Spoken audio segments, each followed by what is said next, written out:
Authors Tell All, a podcast by Shy Soul. She's bringing you author interviews, book discussions, and more. Stay tuned.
Diaz is on the beat.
Hello, everyone. I hope you guys are having a good evening, a good night, wherever you at.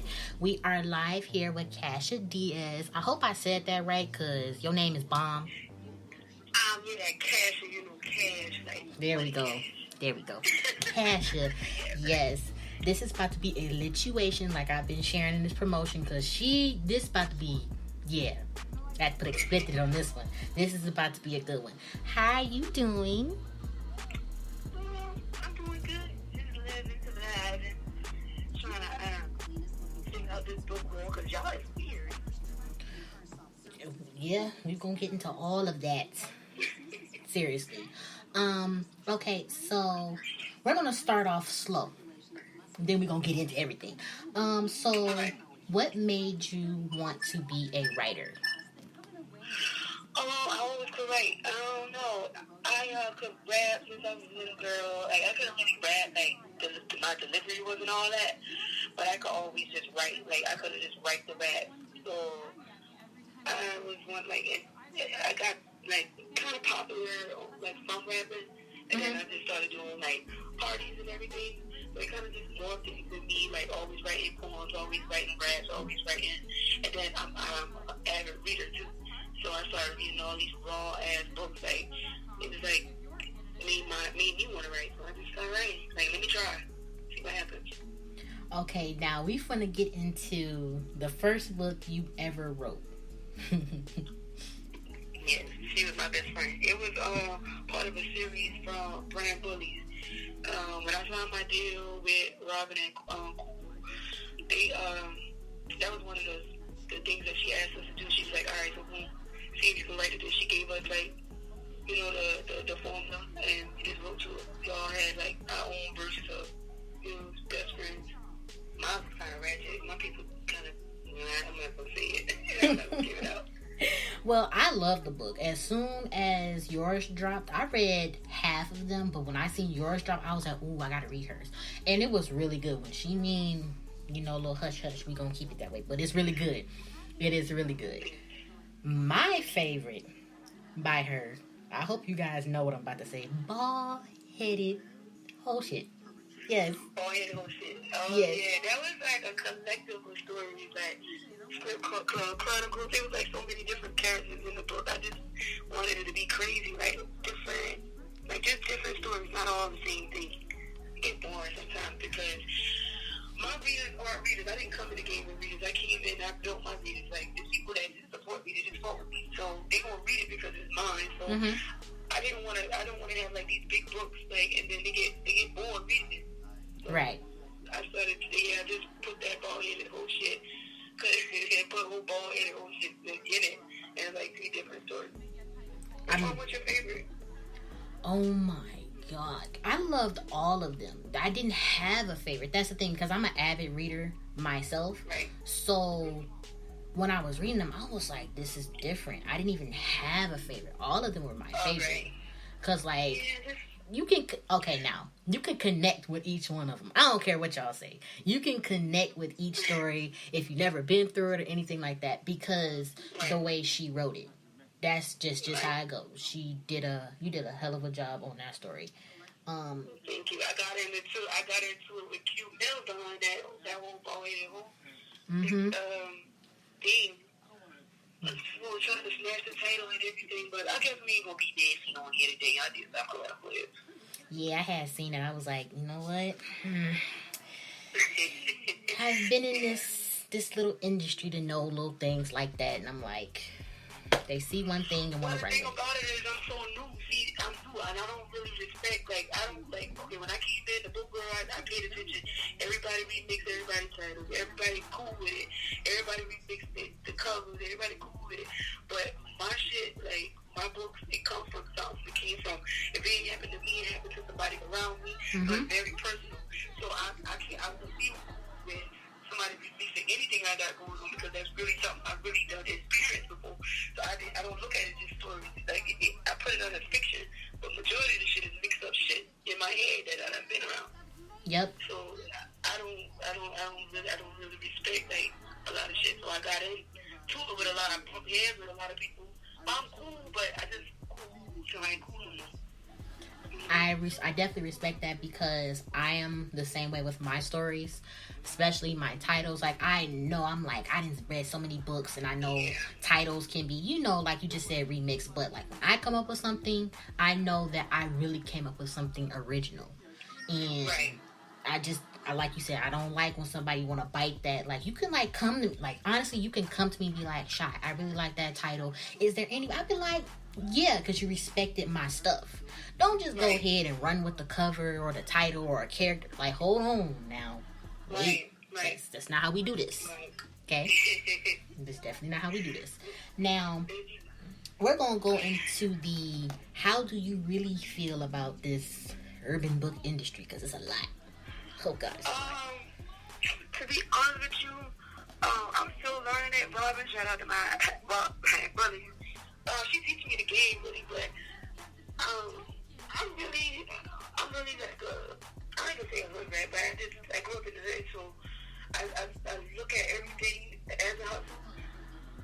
I feel like it's watered down. That's just like with anything. That's just like with the music industry. That's just kind of watered down. There's certain people who like doing certain things, and it's like one thing I have learned though. A lot of authors are like, I wouldn't say nerds, but they're like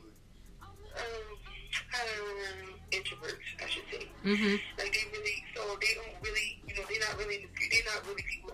Only person I really know that's probably a street author is Barbie. So I would say that everybody they don't really got nothing to really talk about, so they read and they going with the flow. Yeah, they're going with the flow. So again, it's kind of watered down, you know. It's cool. You know, I'm just jumping in. I just want to make a little splash, though, because everybody just like bobblehead. Everybody's just like a yes man. I agree. I totally agree with you, because when I came into it, I felt like the same way, because I'm like, I'm young, and I'm like, I'm not about to be getting no arguments with no authors. I'm not about to do none of that. I just want to come to write my books, and that's it. And make some author associates and stuff along the way. That's how I want to go. Then I'm seeing everything around me, like all the posts and all that. I'm like, y'all just doing so much. I know it could be part of marketing because I didn't see a lot of marketing strategies that really just was out of control. And I'm like, Yeah, I don't really think it'd be like just marketing on the other thing. It's no morals. Like it's no morals in it. Like anything goes in the urban book industry. I don't feel like. Yeah, I don't feel like, exactly. You gotta try that with James Patterson or somebody. Your boy is fuck, but you go snatch the book off the internet. Like, they put it with paperwork. I think, QM, I think he done put it out there so much that he don't make so much money that people trying to emulate his blueprint. But there's no more behind it, so it makes it weak to me, honestly, if you want me to be honest. That's very true. Very true. Huh? I said that's very true. Yeah. Now I want to know, like, how do you, like, I know you have like a lot of personal stuff that you put in your books, but on a daily, how do you really come up with your stories? You know, because your stories is really different, and I mean that. Thank you. Majority of my storylines just be popping in my head because it just be like memories, like memories of something that I done gone through. Everything that I read so far, the best friend, besides best friend, chaos and gutter and chaos. Everything is like something I went through, saw, or somebody's going through that I know. And then it'll be just like, boom, I'll just be in the hood or something. Or I'll be in the strip club if I dance, so I'm a dancer. And I'll be in the strip club. And like, we used to be having a regular conversation. Or I'll be just having a regular conversation with people. And it'll be something that triggers it. Like, it'll be like, house mom. That actually one of the stories that's involved, the house mom, her name was Magic. And that was actually, Magic is actually one of the house moms that I used to dance with in Bolt. And so I just twist the story around, but it just based off real life events. Majority of it is. Now, do you see, like, let me put it this way, where do you see your author career going, like, in the near future? I'm gonna be the biggest shit ever touched this book. I'm gonna revamp this whole book industry. I'm not following nobody blueprint. Me and my people, we wake up every day and we map out what's the next move, right? How we market, how we get to number one without flip groups, how we do this. Like, I'm just learning, and right now I'm a sponge, I'm learning that. But my future in the book, I'm gonna take over. I'm gonna be somebody I'm gonna remember. So you better see this interview. See that this right here will be a gem. You will remember me. I stamp that. I like that because, one, the reason I really wanted her on the show was because I like how real she is. You guys know I get all types of authors on this podcast all the time, and I was like, she's a must. Because, one, she's about to be funny, she's about to be real, and then she's talking about real books that she's experienced too. Plus, like I tell you, every author that comes on the show, I've read most of the books. I'm almost close to reading all her books. Thank you. I mean, I'm surprised. Yes, and I do not use Kindle Unlimited. I buy them. Oh, so you buy shit. Yes. So you one of them people supporters. Oh, okay, girl. Yes, I buy them. I don't care if I do have my Prime account. I buy them. And then get my books in 2 days. Okay, so I'm going to be honest. I haven't read anything of yours yet, but what I'm going to do, I'm going to make sure when I come in, I'm going to make sure I buy yours back, because anybody that fuck with me, I want to fuck back with it. I'm going to be honest. I didn't. Yeah, that's just basically everything else. But I got you. Thank you. I really respect that. But her books, that's a must. You guys know I recommend everybody's books, and I don't front or nothing like that. I read everybody's work. I'm not one of those authors just like, I just read it to read. No, I actually be in my room reading them. That's me too. That's why I wouldn't say on the interview and say I read it and I hadn't. Like, that's not how I rock it. If I say I'm gonna fuck with you, I'm fuck with you for real. And then her books is like, thank you, and I respect that too. Her books are so real life. Like, when I seen them, I was like, I can tell, no shade, you guys know I don't do that. I can tell when a book is original, and I can tell when it's like, you know, the type of, yeah, I can tell. Yeah, I could definitely tell. When I seen hers and her covers, I was like, first of all, Brand Bullies did these covers, and I know Robin, and I love Robin. So I'm like, yes. My baby. That's the second month why I had to read the books, too. And then her story matches her cover. That's another thing that made me want to read them, because it's not anything phony, like, you know, you just making the cover good for... And then it's not what it is in the book. When you open the book, it's not that type of story. I hate that, yes. Oh, yeah, so no, Robin, she does that. You know, she does all the covers, so she knows what she read. She reads my story. She helped me. She's developing me right now as far as writing, being a better writer. Mm-hmm. So she reads my story, so she knows what to put on the cover. She's dominated the cover game too. Don't speak on my dog. Don't speak on my dog. That, in my opinion, I respect her so much, because that is how a publisher is supposed to be. I'm trying to get that way, because I make covers, I do all that. I don't want anybody else to make my author's covers, because I know exactly what they wrote. They're trusting me with their books, so I'm like, why would I want somebody else to do that when I can make the cover for them and they're just talking to me? They're not having to go pay somebody else for a cover. I don't think that's how a publishing company is supposed to be ran anyway, especially if you're supporting this author. That's the reason they got a publisher. So, you know, they can develop and then be able to save money. Be like, you know what? I'll be able to do this on my own. Right. So, that's yeah. I think, I only been signed up to Brand Bullies. I've never been signed to another publishing company, so I know like bigger ones out there. But I just really love my publishing company because it's smaller, it's small, and it's more intimate. Like I can talk to my publisher every day. Well, I talk to her every day, all day. I can talk to Cool and my CEO every day, all day, and I feel like it's more. They really develop me as an author versus, you know what I'm saying? They just say, hey, deadline here, and then I'm putting out bullshit. It's more of like, no, this is what you do. This is how you do it. So I love Brand Bullies and my Pin Sisters. Yes, and I'm glad that you do, because I believe that, in my opinion, I think all publishers should be that way, but you know, some of them is just about the money, and I know these things. Right. Yeah. Right. We're not gonna get into that, but I know a lot. Yeah. Just know, you guys, I know a lot. Mm-hmm. I'm learning. I'm being more visual now. Like they see me, and I know, you know, more and more authors are adding me on Facebook. So I'm just sitting back watching and seeing, you know, how everybody moving around, and I don't think shit, but I'm just gonna be quiet until I don't need to be quiet no more. Exactly. You have a point, because you know, you have to just fall back and just watch and see who are your real supporters. Right. I've learned that a lot. Most definitely a lot, because you know, you have the ones that want to get close to you just because of the stories and be like, you know, maybe we can share stories. I don't trust you like that now. All right, yeah, no, I ain't trying to be. I ain't even no friendly ass bitch, to be honest with you.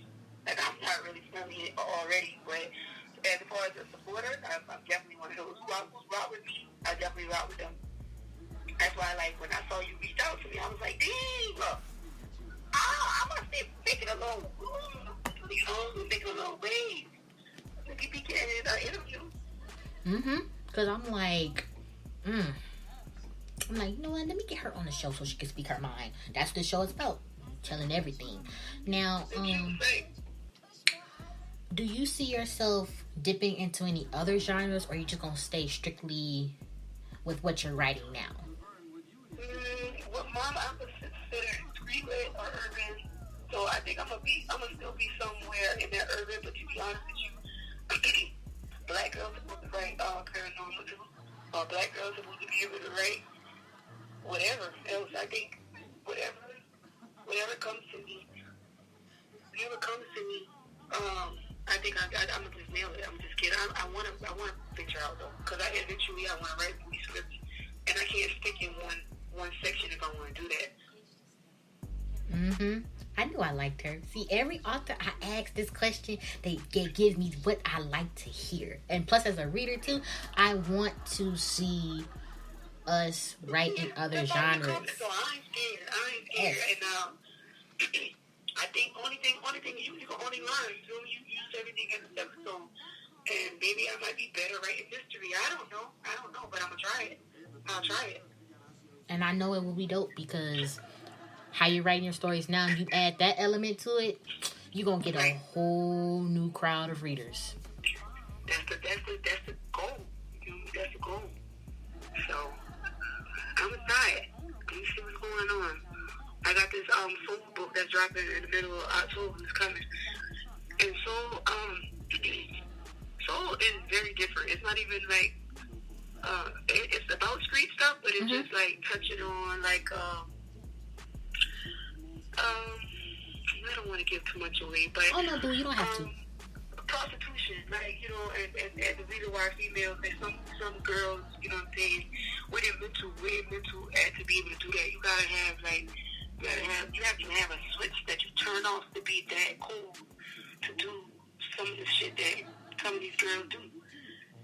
And I just want to portray it from the female side, though, like, so that people can get a better understanding, because humans are judgmental. They always judging somebody. Like, that's why I'm not a Christian. That's like the most judgmental religion, in my opinion. Mm-hmm. But I don't judge people. Whatever you are, whoever you is, I'm cool with it. You cool with it. And so I just want to. That story is really not what people think it is. The cover still fits the story and everything, but it's not really what you want it. What you think it is. Mm-hmm. There's some mystery in it too. Exactly. So could you give us a little brief outside of being an author? Like, what more do you experience that, you know, because there's a lot of people who listen to my show, and, you know, they can be going through the same things that you go through, too. So, if you don't mind me asking you those questions. Like, what I do outside of, like, being an author? Mm-hmm. Like, so, yeah. I have a business, Johnny Scene Business. That's a detox for women's journey. First of all, I'm a dancer. So, I experience a lot of funky shit sometimes, and so like I know like a lot of women don't like know how to like clean their bodies. To be honest with you, my parents never taught me how to teach myself, so I made a business of that. Joy Steam, I'm a spiritual person too, so that kind of falls into play. Mm-hmm. And like I say, I dance. Come on. I'm going to this bar to get me a shot, honey. Hold on. Okay, so yeah. After that, I just put my hair. I got my hands in a lot of different things, to be honest with you. Mm-hmm. Me and Robin, we got a candle line that's coming out, and the ingredients are handpicked by us. Like I know a lot about herbs and stuff, and she did too, and we did a lot of research on it. So we put together an ingredient inside of the candle or to help with writers block. So we help with like stimulating your mind. Because sometimes, I'm a parent too, so life can take control. And sometimes you just can't focus on writing. So the candle line is geared towards like gathering your mental state, mental clarity. Another thing that I've realized too is that hold on, you got a live band in here. Another thing that I realized too is